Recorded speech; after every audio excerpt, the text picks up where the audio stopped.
Titre 6 règles stoïques pour la vie. Écoutez ça. Ils vous donneront la priorité. Stoïcisme nous dit souvent que nous devons être gentils. Mettre les besoins des autres avant les nôtres. Mais quelqu'un nous avertit que être trop gentil et attentionné peut être dangereux. Nous vivons dans un monde où nous ne recevons pas toujours ce que nous donnons. Car il est rempli de personnes généreuses dont la générosité les vide financièrement et émotionnellement. Il se pourrait même que être trop gentil mette nos propres vies en danger. Vous seriez surpris des mauvaises choses qui peuvent vous arriver lorsque vous êtes gentil. Aujourd'hui, je vais vous parler de 6 mauvaises choses qui peuvent vous arriver si vous êtes trop gentil. Et je vais vous montrer 4 moyens efficaces d'éviter que les gens ne profitent de vous. Passons au numéro 1 sans plus de préambule. Vous aurez trop d'attentes envers les gens. Les stoïciens disaient que nous devrions accepter les choses telles qu'elles sont et ne pas dépendre des actions des autres pour être heureux. Donner sans attendre beaucoup en retour vous évite les déceptions et vous aide à pratiquer la détachement émotionnel, ce qui vous donne un esprit plus calme. Que nous le réalisions ou non. Il est difficile pour nous d'être complètement désintéressés lorsque nous donnons. Lorsque nous donnons tout ce que nous avons, nous espérons que les autres feront de même lorsque nous avons besoin de quelque chose d'important. Même si vous avez habitué les gens à ce que tout soit fait pour eux, ils le prendront pour acquis et penseront que vous pouvez tout gérer dans leur vie et dans la vôtre, surtout dans la vôtre, parce que si vous ne prenez pas soin de ce qui vous appartient, pourquoi prendriez-vous soin de ce qui appartient aux autres en réalité? Vos espoirs de réciprocité ne se réaliseront pas et vous finirez de mauvaise humeur, fatigué, en colère et triste. Cependant, si nous regardons objectivement, les gens ne vous déçoivent pas. Ils font simplement ce que vous devriez faire, c'est-à-dire vous occuper de vos propres tâches. Les gens s'attendent simplement à ce que vous leur donniez quelque chose. Ce qui nous amène au deuxième point. Les stoïciens disent qu'il est important de se rappeler que la véritable valeur vient d'agir de manière bonne et logique, pas simplement de faire ce que les autres veulent. La modération est donnée de manière équilibrée, vous aide à garder le contrôle de vos actions et à éviter de tomber dans des habitudes qui nuisent à votre santé mentale. Vous avez entendu toute votre vie que les gens sont des créatures d'habitude. Et cela ne pourrait pas être plus vrai. Les gens sont faits pour s'adapter à un modèle de vie et à une symphonie de choses qui se passent autour d'eux. L'idée de la zone de confort découle de ce désir. Cela signifie que si vous donnez toujours aux personnes que vous aidez, elles s'attendront à ce que vous leur donniez quelque chose tout le temps. Vous les amènerez dans leur zone de confort et elles n'auront pas à assumer beaucoup de leur responsabilité, car vous serez là pour les faire. Si vous ne vous valorisez pas, il est peu probable que quelqu'un vous regarde dans les yeux et vous dise de penser davantage à vous-même. Du moins, ne vous attendez pas à ce genre d'empathie de la part des personnes que vous aidez. S'accrocher à leur vie. En troisième lieu, vos objectifs ne seront pas pris en compte. Les stoïciens disaient qu'il est important de vivre selon la raison et la vertu, d'établir des limites et de mettre nos propres responsabilités en premier si nous voulons maintenir l'équilibre et ne pas sacrifier notre identité et notre bien-être pour les autres. Si vous mettez les besoins des autres avant les vôtres, vous pourriez finir par fuir quelque chose en vous qui fait mal et qui fait peur. Et d'autre part, votre mauvaise humeur s'aggravera lorsque vous commencerez à mettre les besoins des autres avant les vôtres. L'auto-soin est l'une des parties les plus importantes pour être en bonne santé. Avant de pouvoir aider les autres à se sentir mieux, vous devez vous assurer d'être heureux, choyé et bien soigné. Cela signifie que vous ne devriez jamais donner un chocolat à quelqu'un à moins d'en avoir vraiment apprécié à vous-même. De la même manière, vous ne devriez pas vous offrir pour nettoyer la maison d'un ami avant d'avoir nettoyé la vôtre et regarder un bon film tout en dégustant un verre de vin. Le reste du monde vient après vous. Les gens penseront que vous êtes faible et vous traiteront comme téléphone. Le stoïcisme nous dit de travailler à être fort et de prendre soin de nous-mêmes. En établissant des limites et en pratiquant l'autodiscipline, nous pouvons montrer aux autres que nous sommes engagés envers nos propres capacités et idéaux, gagnant ainsi leur respect au lieu d'être perçus comme faibles. Si vous aidez trop les autres, vous pourriez finir par être perçu comme un expert dans le domaine où vous travaillez avec d'autres personnes. Vous pourriez donner l'impression exactement opposée lorsque vous ne fixez pas de limites. Lorsque les gens commencent à vous voir comme faible, comme la personne qui s'oppose tellement à un patron, ils viendront à vous pour se débarrasser de leurs responsabilités, car ils savent que vous ne direz pas non. Au contraire, dès que vous utilisez ce mot magique, ils commenceront à ressentir quelque chose pour vous qu'ils n'ont jamais pensé ressentir, le respect. Vous aurez beaucoup de mails ou de personnes qui ne viendront à vous que lorsqu'elles auront besoin de quelque chose. Le stoïcisme nous enseigne l'importance d'être intelligent et sage dans le choix de qui aider, avec le contrôle de soi et la perspective. Nous pouvons distinguer les personnes réelles de celles qui cherchent à profiter de nous. Ne gaspillez pas votre temps ou votre énergie dans des choses qui n'aident pas. Les personnes qui pensaient que vous étiez un bon ami ne veulent soudainement passer du temps avec vous que lorsqu'elles ont besoin de quelque chose. Si vous y réfléchissez logiquement, il n'est pas si improbable que cela vous arrive. car la plupart des gens n'invitent pas leurs employés ou leurs collègues à prendre un café avec eux, et encore moins une bière. Ce qui vous arrive a du sens, mais cela ne signifie pas que c'est juste. Vous devez donc apprendre à gérer les méthodes que je vais vous expliquer à la fin pour éviter que les gens ne profitent de vous. Stratégie numéro 1. Faites attention à ce que vous ressentez, car cela vous dit quelque chose. Basé sur l'idée stoïque de l'autoconscience, faites attention à ce que vous ressentez. Les stoïciens considéraient qu'il était important de se réfléchir pour comprendre ses sentiments et ses désirs, en prêtant attention à vos sentiments. Vous pouvez savoir si vous donnez trop et si vous vous épuisez mentalement. Cela vous permet de changer de perspective et de trouver un bon équilibre. Comment vous sentez-vous lorsque vous aidez les autres? Pensez à vous-même et vous mettre en premier est quelque chose de si gentil que vous devriez vous sentir comme si vous marchiez sur les nuages en le faisant. Donc, si vous vous sentez trop occupé, fatigué, en colère ou utilisé, c'est le moment d'écouter ce que vous ressentez. Si quelque chose que vous n'avez pas à faire vous fait sentir si mal, vous ne devriez pas vous mentir à ce sujet. Au lieu de cela, découvrez comment l'aide que vous donnez affecte votre santé. Si une tâche vous met mal à l'aise et n'est pas essentielle, peut-être est-il temps de reconsidérer votre engagement envers elle. L'autoconscience ne consiste pas seulement à connaître ses émotions, mais aussi à agir en fonction de cette compréhension. C'est savoir quand dire non, établir des limites et prendre soin de soi. Cette pratique est bénéfique non seulement pour vous, mais aussi pour ceux qui vous entourent, car elle leur apprend à respecter votre espace et vos limites. Stratégie numéro 2. N'ayez pas peur du mot non. En suivant les leçons des stoïciens, imaginez un instant que votre temps et votre énergie sont comme un verre d'eau. Chaque fois que vous dites oui à quelque chose que vous ne voulez pas vraiment ou que vous ne pouvez pas gérer, c'est comme si vous renversiez un peu de cette eau. Si vous continuez à le faire sans vous recharger, vous vous retrouverez bientôt avec un verre vide. Les stoïciens nous enseignent que l'autodiscipline consiste non seulement à résister aux tentations externes, mais aussi à savoir quand dire non. Surtout lorsque nous nous sentons dépassés ou lorsque l'on nous demande plus que ce qui est juste. Je sais que dire non peut sembler difficile. Cette petite parole évoque en nous des sentiments de culpabilité ou de peur de décevoir les autres. Mais il est crucial de comprendre que le non n'est pas toujours négatif, enfin. Il peut être un acte d'authenticité et de respect envers soi-même. Si nous n'apprenons pas à dire non lorsque c'est nécessaire, nous risquons de tomber dans le pessimisme et la frustration, en permettant aux autres de dicter comment nous utilisons notre précieux temps et notre énergie. Pratiquez devant le miroir si nécessaire.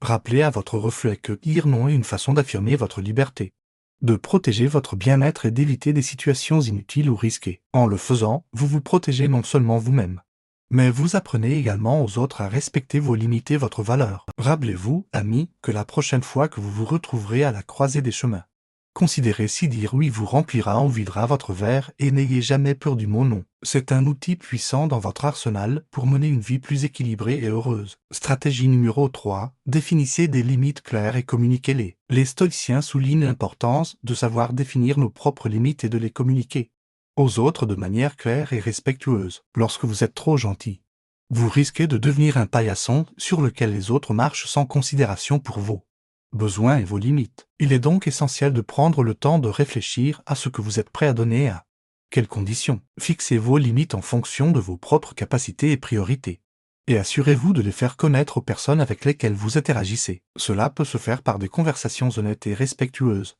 en expliquant clairement vos attentes et en écoutant également les besoins des autres. En établissant des limites claires, vous vous protégez contre la surcharge de travail et les demandes excessives, tout en encourageant les autres à vous traiter avec respect et considération. N'ayez pas peur de défendre vos limites, car cela est essentiel pour préserver votre bien-être et maintenir des relations saines et équilibrées. Stratégie numéro 4. Appliquez l'autocritique constructive. Les stoïciens prônent l'autocritique comme un moyen d'améliorer notre comportement et notre façon d'interagir avec les autres. Lorsque vous êtes trop gentil, il est important de prendre du recul et de vous évaluer objectivement. Demandez-vous si votre gentillesse est motivée par le souci véritable des autres ou si elle provient d'un besoin de validation ou de peur de déplaire. En vous engageant dans une réflexion honnête sur vos motivations, vous pourrez mieux comprendre votre comportement et apporter les ajustements nécessaires. Si vous réalisez que vous êtes trop généreux au détriment de votre propre bien-être, il est temps de vous rappeler l'importance de prendre soin de vous-même. Appliquez une autocritique constructive en identifiant les domaines où vous pouvez améliorer votre équilibre personnel et en travaillant activement à développer une meilleure harmonie entre votre bien-être et celui des autres. L'autocritique constructive vous aidera à rester vigilant et à éviter les pièges de la sur gentillesse, tout en favorisant une croissance personnelle et relationnelle plus saine. Stratégie numéro 5, pratiquer la gratitude et l'autocompassion. Les stoïciens soulignent l'importance de la gratitude dans notre vie quotidienne. Lorsque vous êtes trop gentil et que vous vous sentez utilisé, il est facile de tomber dans le ressentiment et la frustration. Cependant, cultiver la gratitude peut vous aider à changer votre perspective et à apprécier les bonnes choses de la vie, même dans les moments difficiles. Prenez le temps chaque jour pour reconnaître et exprimer votre gratitude envers les petites choses qui vous apportent de la joie, que ce soit un beau coucher de soleil, une tasse de café chaud ou un moment paisible passé avec vos proches. De plus, n'oubliez pas de vous accorder de l'autocompassion. Être trop gentil peut parfois être le résultat d'une estime de soi basse ou d'un besoin désespéré d'approbation. Apprenez à vous parler avec bienveillance et à vous rappeler que vous méritez d'être traité avec respect et considération. En pratiquant la gratitude et l'autocompassion, vous renforcerez votre résilience émotionnelle et votre capacité à vous affirmer sans vous sentir coupable. Stratégie numéro 6, pratiquer la gestion du temps et des priorités. Les stoïciens ont souligné l'importance de la gestion efficace du temps pour maintenir un équilibre dans notre vie. Lorsque vous êtes trop gentil, vous pouvez vous retrouver submergé par les demandes des autres et avoir du mal à trouver du temps pour vous-même. Il est essentiel de prendre conscience de vos priorités et de fixer des limites claires quant à la quantité de temps que vous pouvez consacrer à aider les autres. Vous pouvez utiliser des outils de gestion du temps tels que des listes de tâches, des calendriers ou des rappels pour vous assurer de consacrer du temps à vos propres besoins et obligations. De plus, apprenez à dire non aux demandes qui ne correspondent pas à vos priorités ou qui vous épuisent. En établissant un équilibre entre votre temps et vos priorités, vous serez en mesure de mieux vous occuper de vous-même et d'aider les autres de manière plus efficace et équilibrée. Stratégie numéro 7, cultiver la conscience de soi. Les stoïciens ont toujours souligné l'importance de la connaissance de soi dans notre vie. Lorsque vous êtes trop gentil, il est essentiel de prendre du recul et de vous interroger sur vos motivations profondes. Demandez-vous si vous aidez les autres par obligation, par peur de déplaire ou par véritable empathie. En cultivant une conscience de soi, vous serez en mesure de mieux comprendre vos propres besoins et de vous affirmer de manière plus authentique. Soyez conscient de vos limites et de vos capacités, et n'ayez pas peur de les communiquer clairement aux autres. En développant une conscience de soi, vous serez en mesure de vous engager dans des relations plus équilibrées et de prendre soin de vous-même tout en aidant les autres de manière adaptée. Stratégie numéro 8, pratiquer la communication assertive. Les stoïciens ont souligné l'importance de communiquer de manière claire et respectueuse. Lorsque vous êtes trop gentil, il peut être difficile de dire ce que vous pensez vraiment, de faire valoir vos propres besoins. La communication assertive consiste à exprimer vos opinions, vos désirs et vos limites de manière directe et respectueuse. Apprenez à exprimer vos besoins de manière claire et sans ambiguïté, en évitant les phrases passives ou ambiguës. Par exemple, au lieu de dire « je suppose que je pourrais le faire », dites plutôt « je ne suis pas disponible pour le faire ». Pratiquez la communication assertive dans vos interactions quotidiennes, en vous rappelant que vous avez le droit de défendre vos limites et vos besoins. En pratiquant la communication assertive, vous serez en mesure de maintenir des relations saines et équilibrées, tout en préservant votre propre bien-être. Stratégie numéro 9, pratiquer l'écoute active. Les stoïciens ont souligné l'importance de l'écoute active dans nos interactions avec les autres. Lorsque vous êtes trop gentil, vous pouvez avoir tendance à négliger vos propres besoins et à vous concentrer uniquement sur les besoins des autres. Cependant, l'écoute active consiste à accorder une attention et un respect complet aux autres tout en maintenant une conscience de soi. Lorsque vous écoutez activement, vous prêtez une attention totale à l'autre personne, sans jugement ni interruption. Vous montrez également de l'empathie en essayant de comprendre les émotions et les besoins de l'autre personne. Pratiquez l'écoute active dans vos interactions quotidiennes, en accordant une attention totale et en posant des questions pour mieux comprendre les besoins et les attentes des autres. En pratiquant l'écoute active, vous serez en mesure de maintenir des relations plus significatives et d'aider les autres de manière plus efficace et adaptée. Stratégie numéro 10, cultiver l'empathie. Les stoïciens ont souligné l'importance de l'empathie dans nos interactions avec les autres. Lorsque vous êtes trop gentil, il peut être difficile de comprendre les besoins et les émotions des autres, car vous êtes souvent absorbé par votre propre générosité. Cependant, cultiver l'empathie peut vous aider à développer une meilleure compréhension des autres et à établir des liens plus profonds. L'empathie consiste à se mettre à la place de l'autre personne, à imaginer ce qu'elle ressent et à montrer de la compassion. Pratiquez l'empathie en écoutant attentivement les autres, en essayant de comprendre leur point de vue et en offrant un soutien émotionnel lorsque cela est approprié. En cultivant l'empathie, Vous serez en mesure de créer des relations plus authentiques et de soutenir les autres de manière plus significative. N'oubliez pas que l'empathie est une compétence qui peut être développée avec la pratique et l'ouverture d'esprit. Stratégie numéro 11. Prenez soin de votre bien-être physique. Les stoïciens ont souligné l'importance de prendre soin de son corps pour maintenir une santé optimale. Lorsque vous êtes trop gentil, vous pouvez négliger vos propres besoins physiques au profit de ceux des autres. Cependant, le bien-être physique est essentiel pour avoir l'énergie et la force nécessaires pour aider les autres de manière efficace. Prenez le temps de vous reposer suffisamment, de faire de l'exercice régulièrement et de manger sain. Accordez-vous des moments de détente et de plaisir pour recharger vos batteries. En prenant soin de votre bien-être physique, vous serez en mesure de maintenir un équilibre sain entre vos propres besoins et ceux des autres. Stratégie numéro 12. Cherchez le soutien des autres. Les stoïciens ont souligné l'importance de la communauté et du soutien mutuel dans notre vie. Lorsque vous êtes trop gentil, il peut être difficile de demander de l'aide ou du soutien à votre tour. Cependant, chercher le soutien des autres peut vous aider à maintenir un équilibre et à éviter de vous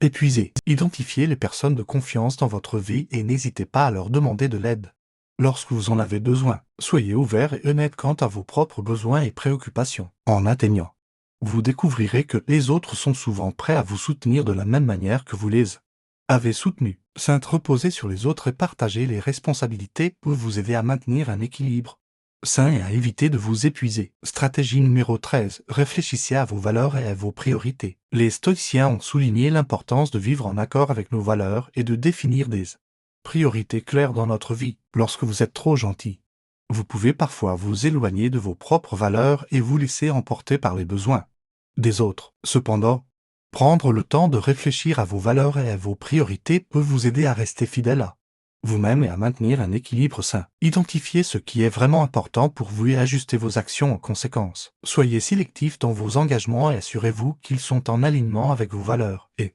vos priorités. En réfléchissant à vos valeurs et à vos priorités, vous serez en mesure de prendre des décisions plus éclairées et de maintenir un équilibre entre vos propres besoins et ceux des autres. Stratégie numéro 14. Pratiquez la compassion envers vous-même. Les stoïciens ont souligné l'importance de la compassion envers soi-même dans notre vie. Lorsque vous êtes trop gentil, vous pouvez vous critiquer et vous juger durement lorsque vous n'êtes pas en mesure d'aider les autres ou de répondre à toutes les demandes. Cependant, la compassion envers vous-même est essentielle pour maintenir un équilibre sain et éviter l'épuisement. Soyez doux envers vous-même et reconnaissez que vous faites de votre mieux. Acceptez vos limites et vos erreurs sans jugement. Cultivez une attitude positive envers vous-même et pratiquez l'autocompassion régulièrement. En vous traitant avec gentillesse et respect, vous serez en mesure de maintenir un équilibre sain et d'aider les autres de manière plus authentique. Stratégie numéro 15. Restez ouvert à l'apprentissage et à la croissance. Les stoïciens ont souligné l'importance de l'apprentissage constant et de la croissance personnelle dans notre vie. Lorsque vous êtes trop gentil, vous pouvez vous retrouver coincé dans des schémas de comportement qui ne vous servent pas. Cependant, en restant ouvert à l'apprentissage et à la croissance, vous serez en mesure de vous adapter et d'évoluer dans votre manière d'aider les autres, et de rester ouvert à l'apprentissage et à la croissance. En suivant ces stratégies, nous pouvons maintenir notre bien-être tout en aidant les autres de manière plus équilibrée et authentique.